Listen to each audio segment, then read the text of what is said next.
Selamat pagi anak-anak. Selamat berjumpa lagi pada proses pembelajaran pagi ini.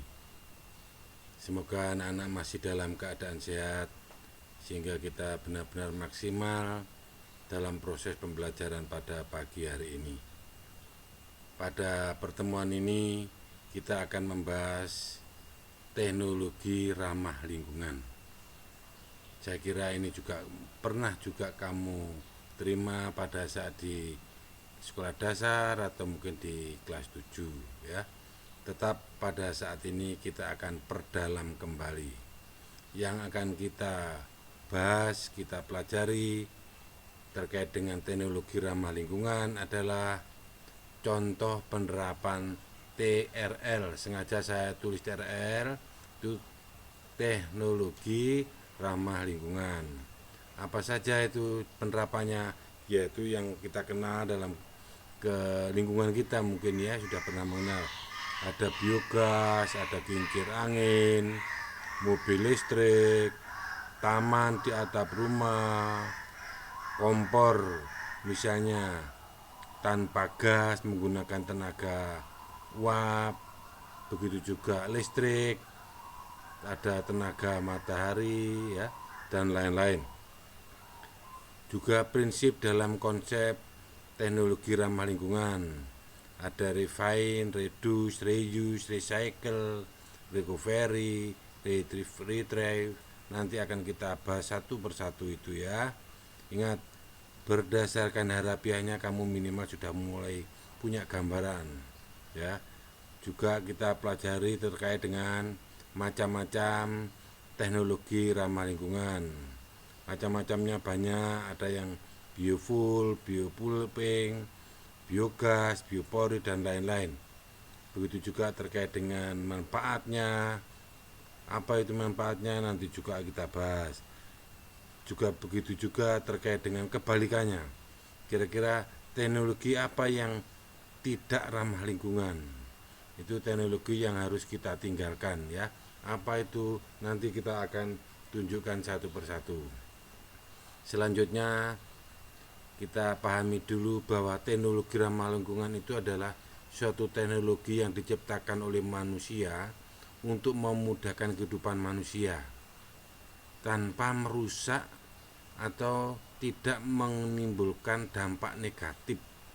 Justru akan menyebabkan lingkungan kita semakin kondusif, semakin tanpa polusi ya, sehingga menjadi indah, menjadi bersih dan lain-lain. Nanti apa saja itu kita bahas nanti. Contoh sementara yang teknologi ramah lingkungan, misalnya tadi kan saya sudah sebutkan kincir angin. Jadi dengan bantuan angin kita manfaatkan untuk memunculkan atau membuat energi pengganti bahan bakar fosil misalnya ya. Biogas dari gas, dari sampah misalnya, dengan kemampuan teknologi akan kita ubah, kita tampung, kita kemas demikian, muncullah biogas yang kamu biasa dipergunakan oleh orang tuamu untuk memasak itu ya. Itu ingat, biogas dengan tabung yang kamu kenal itu berbeda loh ya. Lampu seumur hidup misalnya, lampu menggunakan tenaga matahari ya, otomatis kan tidak mengandung polusi dan lain-lain. Ada lemari es yang tanpa listrik. Juga begitu juga Eco ATM ya. Begitu juga mobil listrik sehingga tidak ada asap alias hanya di samping ngirit, juga tidak mengandung asap, tidak menghasilkan monoksida, karena monoksida akan menyebabkan racun bagi tubuh kita. Bahkan kalau terlalu berlebihan kita menyebabkan mati. Misalnya kalau seandainya kamu bersepeda motor di belakang truknya asapnya tinggi, sementara kamu keinginannya ingin biar hangat misalnya, tapi satu sisi membahayakan. Kalau kamu terlalu banyak mengkonsumsi atau menghirup, maka kemungkinan kamu menjadi lemas, bahkan bisa menyebabkan kematian. Juga munculnya dengan adanya teknologi, adanya seseorang yang mampu membuat peti mati itu mudah terurai dengan tanah, jadi mudah terurai, tidak awet ya, sehingga bisa membaut dengan tanah. Juga taman di atap rumah yang biasa dilakukan oleh orang-orang Jepang misalnya ya.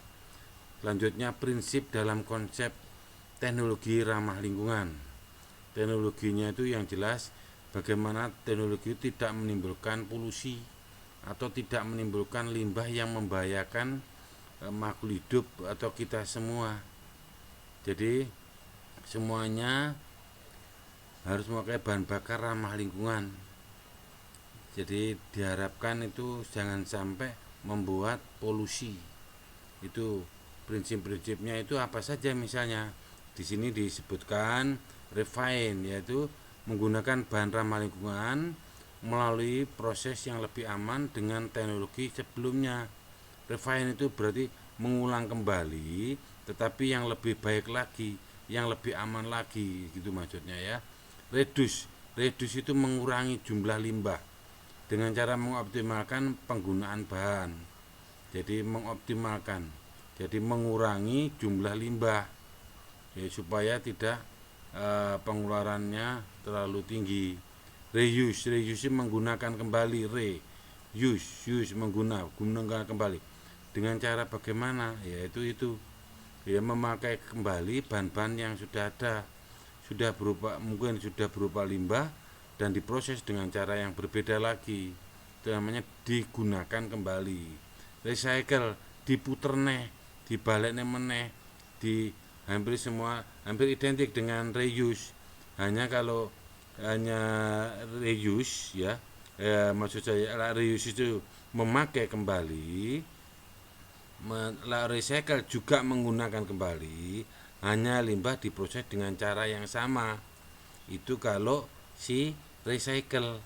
Kalau si reuse enggak ya, tidak sama bahannya, tidak yang, jadi menggunakan bahan yang tidak terpakai, masih baru. Jadi kalau diulangi kembali berarti itu menggunakan limbah yang sama. Itu maksudnya ya. Recycle dengan reuse itu hampir sama.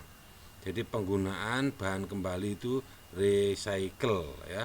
Nah, menggunakan bahan kembali, beri bahan yang baru bukan yang sama, berarti itu reuse. Recovery yaitu pemanfaat material tertentu dari limbah untuk diproses demi keperluan yang lain ya. Terus retrieve yaitu retrieve energi, penghematan energi dalam satu proses produksi. Itu maksudnya begitu ya. Itu prinsip-prinsipnya terkait dengan konsep teknologi ramah lingkungan. Sedangkan macam-macamnya itu ada biofuel, biogas, biopulping, biopori, lampu yang menggunakan tenaga surya. Biofuel itu bahan bakarnya tidak mengandung sulfur, jadi aman dengan lingkungan, bisa tidak membuat polusi ya, bisa penggantinya solar. Kalau solar kan, kalau kamu bisa tahu sendiri, misalnya ada mobil yang menggunakan solar dengan mobil menggunakan bensin, kan sudah berbeda. Kalau solar kan asapnya begitu banyak, itulah menyebabkan polusi. Biogas sudah tidak asing lagi saya kira dengan hal ini ya, karena gas itu mudah terbakar, yang berasal dari kotoran, dari sampah, kencing hewan, dan lain-lain.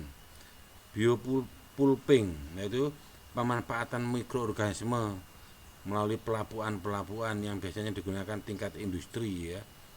Limbah industri yang sudah diolah akan mengalami pelapukan, susah diolah ya, akan mengalami pelapukan pada proses biopulping ini.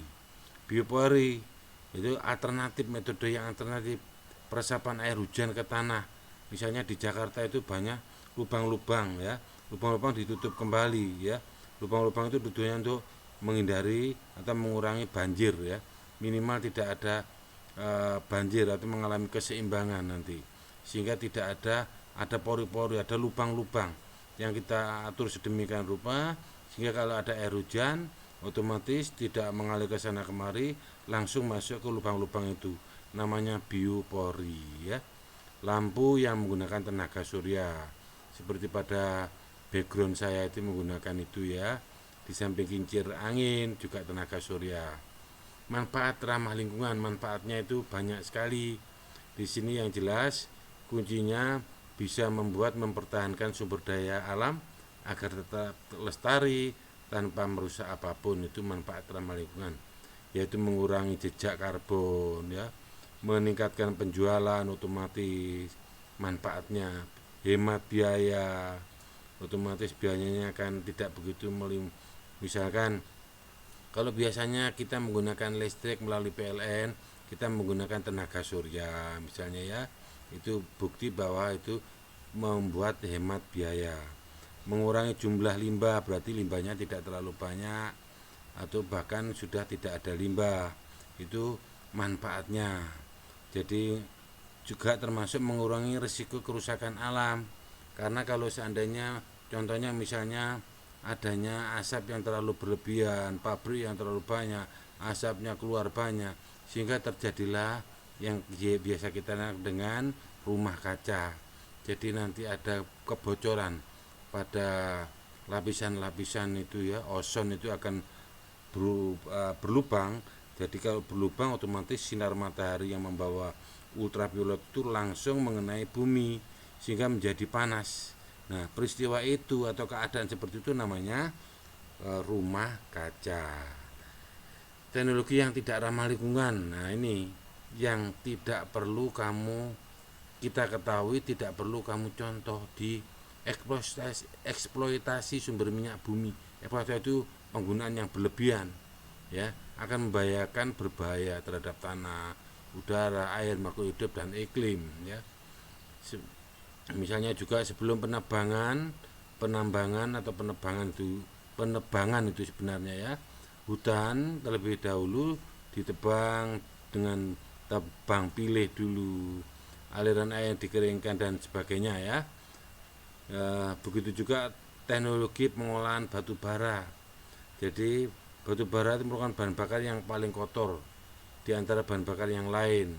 Itu yang tidak ramah lingkungan ya, terkait dengan pengolahan batu bara itu akan menyebabkan pencemaran, baik penyebaran polusi udara atau ada zat radioaktif yang membahayakan ya, ada juga limbah yang padat bahkan menyebabkan racun, juga kalau itu menguap atau bercampur dengan udara maka menyebabkan gangguan pernapasan yang seringkali dijumpai ya pada orang-orang yang dekat pabrik, biasanya begitu, atau pegawai pabrik sendiri. Kalau ceroboh tidak menggunakan masker misalnya, maka dia akan kemudian mudah terserang oleh gangguan pernapasan. Nah, seperti saat ini berarti kalian harus betul-betul waspada. Ada pengembangan penyakit yaitu terkait dengan COVID itu istilahnya ya. Masa pandemi saat ini tolong kita harus betul-betul tidak hanya bilang hati-hati, harus ada actionnya, antara lain mau bermasker, mau selalu mencuci tangan, selalu menghindari berkumpul dengan teman terlalu berlebihan kalau tidak penting, tidak perlu, dan lain-lain. Saya kira itu saja anak-anak yang bisa saya sampaikan. Semoga apa yang saya sampaikan benar-benar menambah ilmu, bisa menguatkan memorimu dan bermanfaat di hari kelak. Kurang lebihnya mohon maaf dan terima kasih. Semoga semuanya menjadi berkah dan bermanfaat.